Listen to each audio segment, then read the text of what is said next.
Hello, friends. Welcome to the 97th episode of Mahabharat. और देखते ही देखते हम बिल्कुल युद्ध के ही समीप आ गए हैं।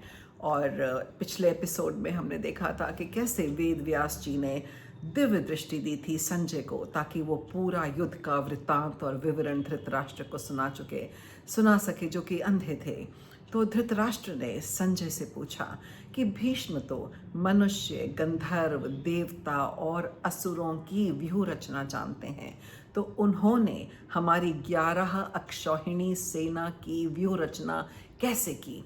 बहुत कौतूहल में था। और तब भी मिलिट्री फॉर्मेशंस होती थीं जो आज भी होती हैं। जब हम वॉर में जाते हैं तो हमारी सेनाओं के कमांडर्स उनकी एक फॉर्मेशन ट्राई करते हैं, बनाते हैं। तब भी व्यूह रचना होती थी। तब संजय ने बताया कि बृहस्पति के अनुसार अगर सेना छोटी हो तो सूची मुख नामक व्यूह की रचना करनी चाहिए। तब अर्जुन बोला कि मैं आपके लिए वज्र नामक अभेद्य दुर्भेद्य इंद्र द्वारा बताई हुई व्यूह की रचना करूंगा। भीम का वेग वायु के समान है, तो वो व्यूह में आगे चलकर युद्ध करेंगे। सेना के आगे भीम, धृष्टद्युम्न, नकुल, सहदेव और धृष्टकेतु होंगे। उनके पीछे राजा विराट थे। नकुल और सहदेव भीम के रथ के पहियों की रक्षा कर रहे थे।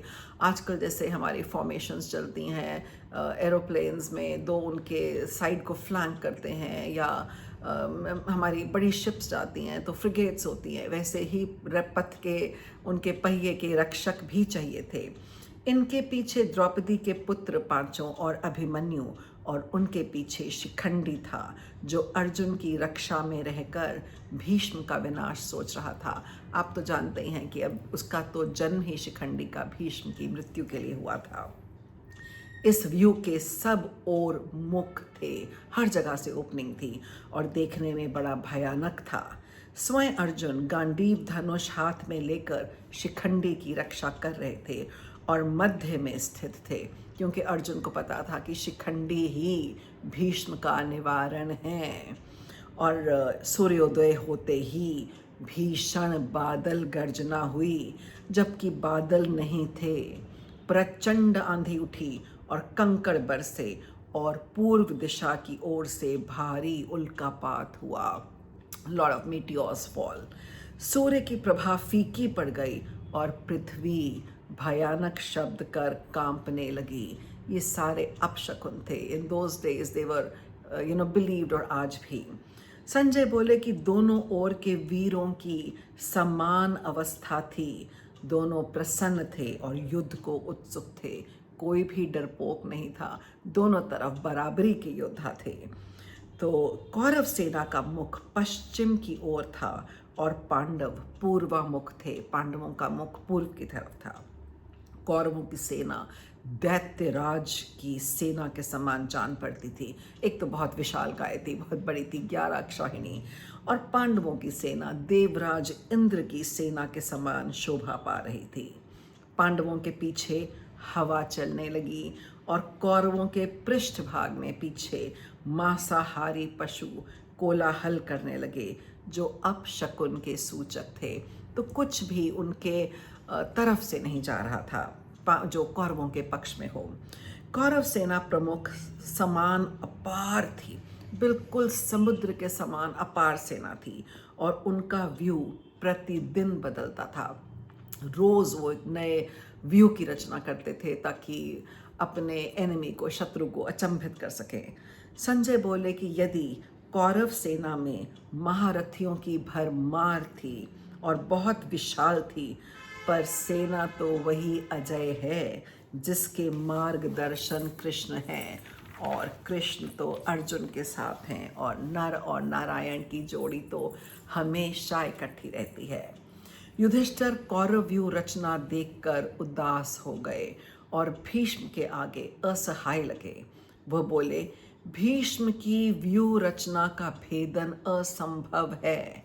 तब अर्जुन बोले कि अपनी बुद्धि, शौर्य और धर्म से हम कम संख्या होकर भी जीत सकते हैं। उन्हें तो विराट युद्ध याद था ना, जब उन्होंने अकेले ही हराया था।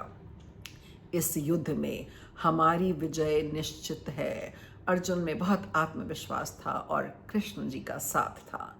वो बोले कि नारद जी कहते हैं जहाँ कृष्ण है वहीं विजय है। ये सुनकर युधिष्ठिर ने सेना को आगे बढ़ने की आज्ञा दी।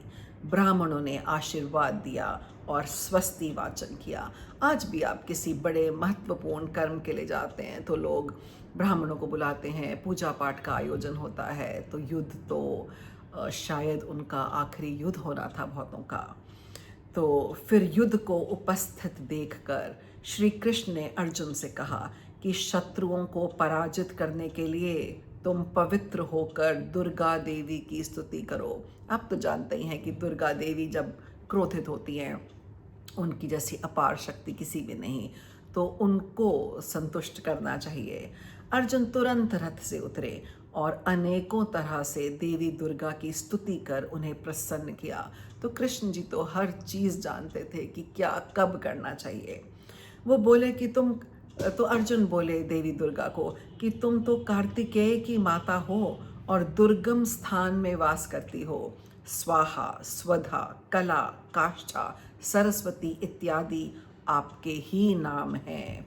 ऐसा आशीर्वाद दें कि रणभूमि में मेरी ही जय हो।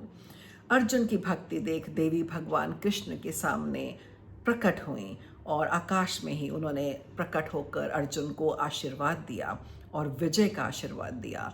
वो बोली कि तुम साक्षात नर हो और नारायण तुम्हारे सहायक, तुम अजय हो। ये वर देकर वह अंतर्ध्यान हो गईं। वर पाकर अर्जुन को अपनी विजय का विश्वास हो गया। फिर वह कृष्ण के साथ रथ पर बैठे और अपना दिव्य शंख देवदत्त बहुत जोश से बजाया। जहाँ धर्म है वहाँ ही श्री कृष्ण हैं और जहाँ श्री कृष्ण हैं वहीं पर जय है। ऐसा देवी दुर्गा ने कहा, नारद जी ने कहा, भीष्म ने कहा, विदुर ने कहा, पर दुर्बुद्धि दुर्योधन को ये समझ नहीं आया और रणभेरी बज गई और पृथ्वी के सबसे बड़े महाकाल समान युद्ध के लिए दोनों सेनाएं एक दूसरे के सामने आमने सामने डट गईं। और आपको तो पता ही है कि युद्ध शुरू होने से पहले क्या हुआ था। हाँ जी, गीता हुई थी। और अब तो टफेस्ट पार्ट आ रहा है एपिसोड्स का, क्योंकि यहाँ पे ही गीता के अध्याय की या गीता की शुरुआत की स्थापना होती है, क्योंकि यहीं पे अर्जुन बहुत किंकर्तव्य विमूढ़ और बहुत हताश सा और निराश सा दिखता है। So leave your comments behind and looking forward to meeting you all in the next episode.